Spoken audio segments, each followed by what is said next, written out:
नमस्कार फ्रेंड, मी Vitthal Tupe, third year MBBS student. Welcome back to our YouTube channel. In this video आपण महाराष्ट्र गव्हर्नमेंटची एक scholarship आहे ज्याचा आपण बेनिफिट घेऊ शकतो. ज्यामध्ये MBBS, BDS, BMS, BHMS सर्व मेडिकल रिलेटेड स्टुडंट या स्कॉलरशिपचा या ठिकाणी बेनिफिट घेऊ शकता.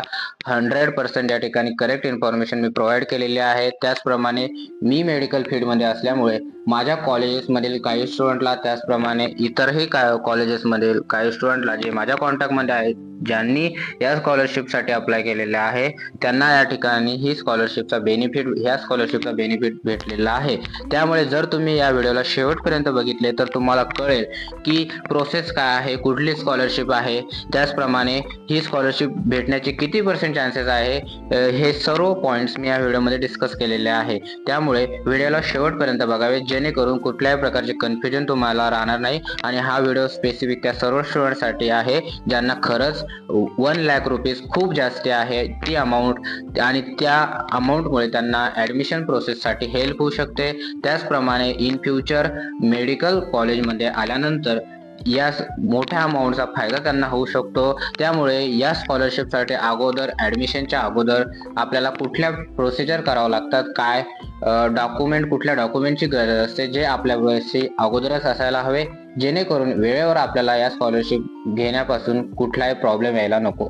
त्यामुळे व्हिडिओला शेवटपर्यंत बघावे, जेणेकरून तुम्हाला या स्कॉलरशिपचा नक्कीच फायदा होईल. आणि व्हिडिओमध्ये मी सर्व पॉईंट्स डिस्कस केलेले आहे, त्यामुळे व्हिडिओला शेवटपर्यंत बघावे. First of all my dear friends, या व्हिडिओमध्ये आपण बघणार आहोत की स्कॉलरशिपचे नाव काय आहे, त्याचप्रमाणे कुठले स्टुडंट या स्कॉलरशिपसाठी इलिजिबल आहे, इलिजिबिलिटी फॉर दिस स्कॉलरशिप, त्याचप्रमाणे या स्कॉलरशिपला अप्लाय कसं करू शकतो, प्रोसिजर काय आहे, कुठले डॉक्युमेंट्सची आपल्याला या ठिकाणी नीड आहे, हे सर्व पॉईंट्स आपण या ठिकाणी बघणार आहोत. त्याचप्रमाणे आपल्याला ही स्कॉलरशिप कधी भेटणार आहे हे सुद्धा आपण या व्हिडिओमध्ये डिस्कस केलेलं आहे. त्यानंतर आपण किती इन्स्टॉलमेंट या स्कॉलरशिपचे घेऊ शकतो ते सुद्धा आपण या व्हिडिओमध्ये आपण डिस्कस केलेले आहे. त्यामुळे व्हिडिओला शेवटपर्यंत बघावे, जेणेकरून तुम्हाला कसल्या प्रकारचे कन्फ्युजन राहणार नाहीये. ओके माय डिअर फ्रेंड, सगळ्यात इम्पॉर्टंट म्हणजे या स्कॉलरशिपचे नाव आपण सांगायचे झाले तर Maharashtra building and other construction worker welfare board through he scholarship आपल्याला प्रोव्हाइड केली जाते.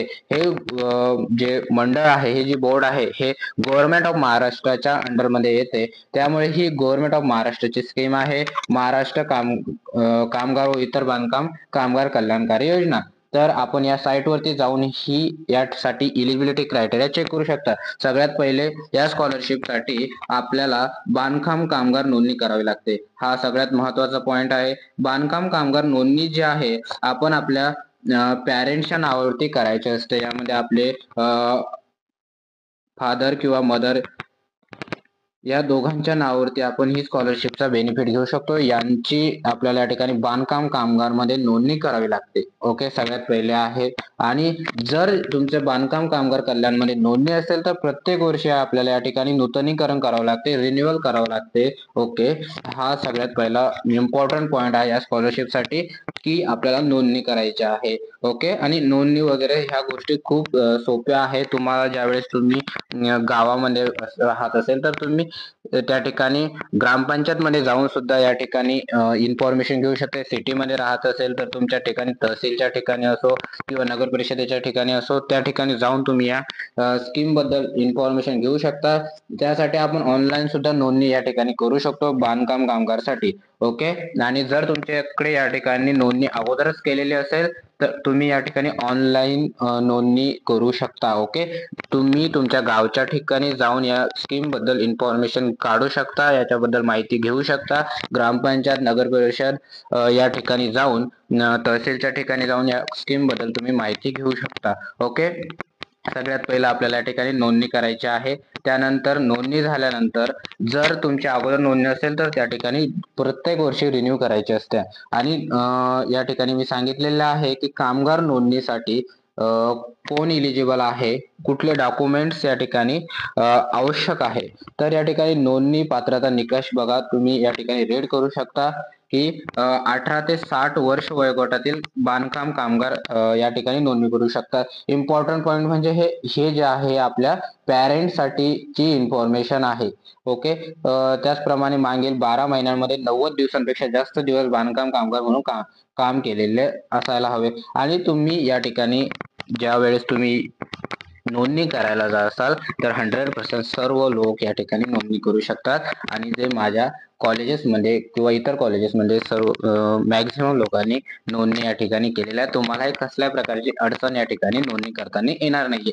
त्यामुळे खूप इझी प्रोसेस आहे. तुम्ही हे सगळं करू शकता. ओके. नोंदणीसाठी आवश्यक कागदपत्रे जे तुमच्या पॅरेंट्स या ठिकाणी नोंदणी करणार आहेत त्यांच्यासाठी आवश्यक कागदपत्रे कुठले आहे तर वयाचा पुरावा गरज असतो. त्याचप्रमाणे 90 दिवस काम केल्याचे प्रमाणपत्र जे की दोन्ही भेटून जाते. रहिवासी पुरावा हे आपल्या ग्रामपंचायत म्हणून भेटत असतो. त्यामुळे रहिवासी पुरावा सुद्धा घेऊ शकतो आपण. हे कागदपत्र आहे. यामध्ये ओळखपत्र पुरावा मीन्स आधार कार्ड वगैरे हे जे आहे हे ओळखपत्र पुरावामध्ये येतात. पासपोर्ट आकाराचे 3 फोटो आणि नोंदणी करण्यासाठी कुठल्याही प्रकारचे शुल्क या ठिकाणी आकारण्यात येत नाही. त्यामुळे हा सुद्धा पॉईंट या ठिकाणी तुम्ही लक्षात घ्यावा. मॅक्झिमम ₹1 या ठिकाणी नोंदणीसाठी फीज आहे. ओके. हे होतं नोंदणीसाठी. कामगार कल्याण योजनेच्या सुरुवातीला आपल्या पॅरेंट्सला नोंदणी करावी लागते. ही जी स्कीम आहे ही स्पेसिफिक आपल्या पॅरेंट्सच्या नावावर येत असते. ओके. तर यामध्ये आपण नंतर बघूया की सगळ्यात पहिला आपली जी फर्स्ट स्टेप होती की बांधकाम कामगार नोंदणी, ती अशा पद्धतीने सांगितल्याप्रमाणे तुम्ही करू शकता. जर तुमच्या अगोदरच बांधकाम कामगार मध्ये नोंदणी असेल तर तुम्ही त्या ठिकाणी रिन्यू करू शकता. पर इयर तुम्ही रिन्यू करावं लागते. ओके.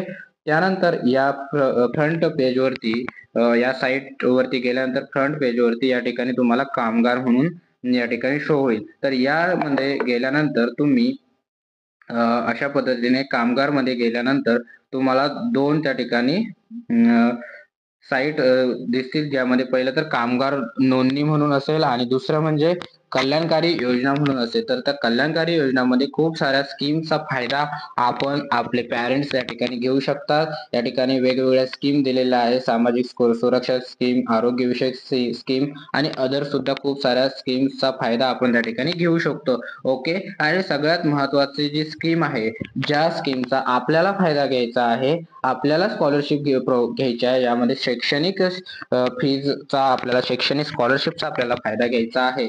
तर या ठिकाणी खूप साऱ्या स्कीम्स आहे ज्यांचा आपण फायदा घेऊ शकतो. त्याचप्रमाणे बेनिफिट हे आपल्याला किंवा आपले ब्रदर सिस्टर असेल त्यांच्यासाठी सुद्धा ही स्कीम या ठिकाणी लागू होते. वेगवेगळ्या क्लासेससाठी फर्स्ट इयर पासून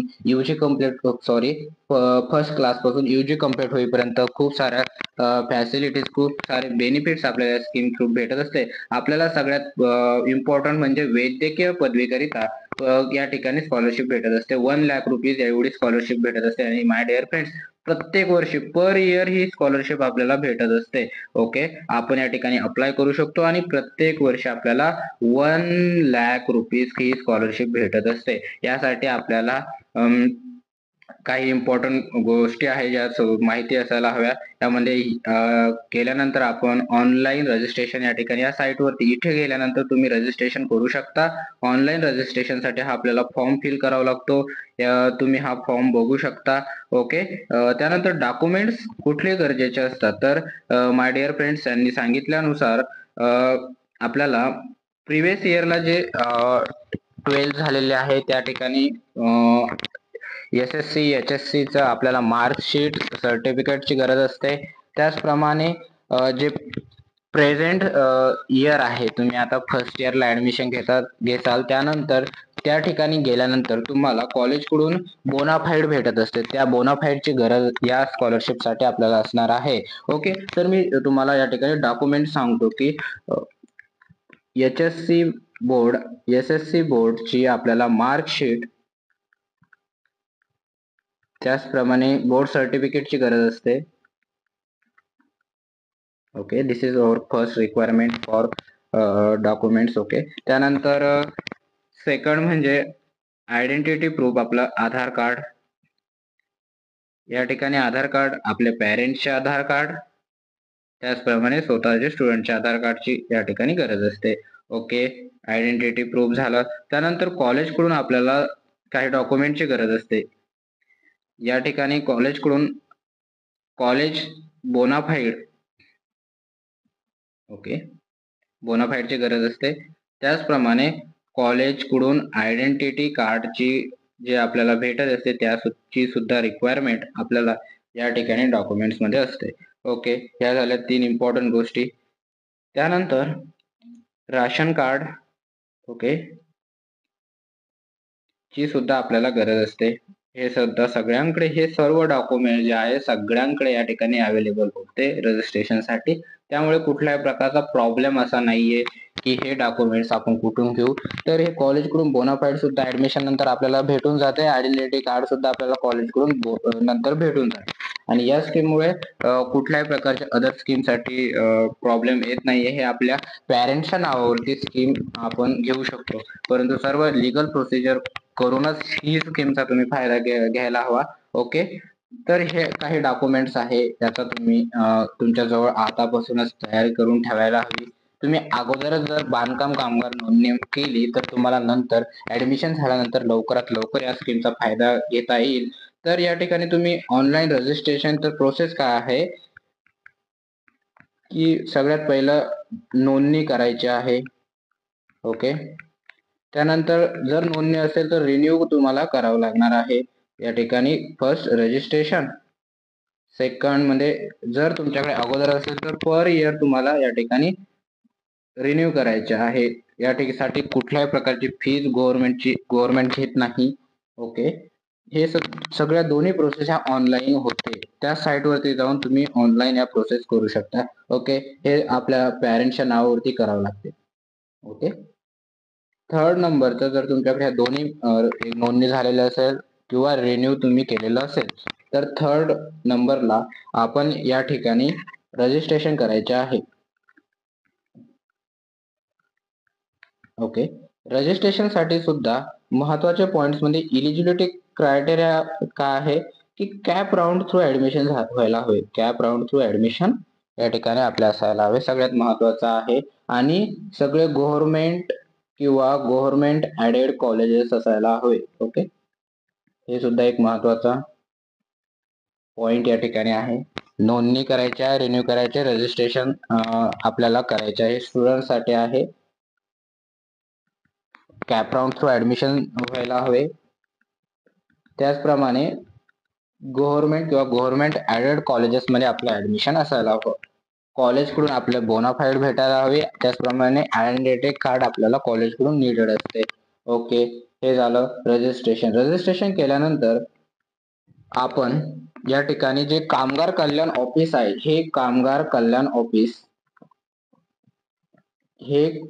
जे आहे हे डिस्ट्रिक्ट लेवलला असते. या ठिकाणी आपल्याला जावे लागते रजिस्ट्रेशन नंतर आपल्याला एक अपॉइंटमेंट डेट आपल्याला भेटत असते. आणि त्यानंतर त्या अपॉइंटमेंट भेटल्यानंतर आपले जे ओरिजिनल डॉक्युमेंट्स जे आहे जे आपण अपलोड केलेले असणार आहे रजिस्ट्रेशनच्या टायमिंगला, ते सर्व ओरिजिनल डॉक्युमेंट्स घेऊन आपल्या पॅरेंट्सला कामगार कल्याण ऑफिस जे की डिस्ट्रिक्ट लेवलला असते, जिल्ह्याच्या ठिकाणी असते, या ठिकाणी जाऊन आपल्याला त्या ठिकाणी आपले डॉक्युमेंट जे आहे हे फिजिकल व्हेरिफिकेशन करावं लागते. ओके, तेच डॉक्युमेंटची या ठिकाणी सुद्धा गरज असते जे डॉक्युमेंट्स आपण रजिस्ट्रेशनच्या टायमिंगला देतो. हे प्रोसेस आहे. त्यानंतर फिजिकल व्हेरिफिकेशन झाल्यानंतर आपला फॉर्म त्या ठिकाणी सबमिट होऊन जातो. आणि कुठल्याही प्रकारची त्रुटी त्या ठिकाणी आढळून न आल्यास आपल्याला या ठिकाणी फर्स्ट इयरची जी स्कॉलरशिप आहे 1 लाख रुपीज ती आपल्याला आपल्या पॅरेंटच्या अकाउंट मध्ये ट्रान्सफर होते गव्हर्नमेंट कडनं. खूप महत्वाची या ठिकाणी बेनिफिशरी स्कीम आहे जी गव्हर्नमेंट ऑफ महाराष्ट्र प्रोव्हाइड करत असते. त्यामुळे याचा नक्कीच तुम्ही फायदा घ्यायला हवे. जर तुम्ही या ठिकाणी इलिजिबल असाल या स्कीमसाठी तर तुम्ही याचा फायदा घ्यायला हवा. त्या सर्व स्टुडंटनी ज्यांना खरंच गरज आहे, खरंच नीड आहे या स्कॉलरशिपची, त्या सर्व स्टुडंटनी आतापासूनच ही नोंदणी करायला हवी. डॉक्युमेंट्स तुमच्याजवळ ठेवायला हवे जेणेकरून तुम्हाला लगेच ऍडमिशन नंतर यासाठी अप्लाय करता येईल. ओके, ही स्कीम आहे. आणि सगळ्यात महत्वाचं म्हणजे इन्स्टॉलमेंट जे आहे आपल्याला ही पर इयर भेटणार आहे. ओके, हा सुद्धा पॉईंट तुम्ही लक्षात घ्यावा. BMS साठी त्या ठिकाणी 3 अकॅडमिक इयर असतात.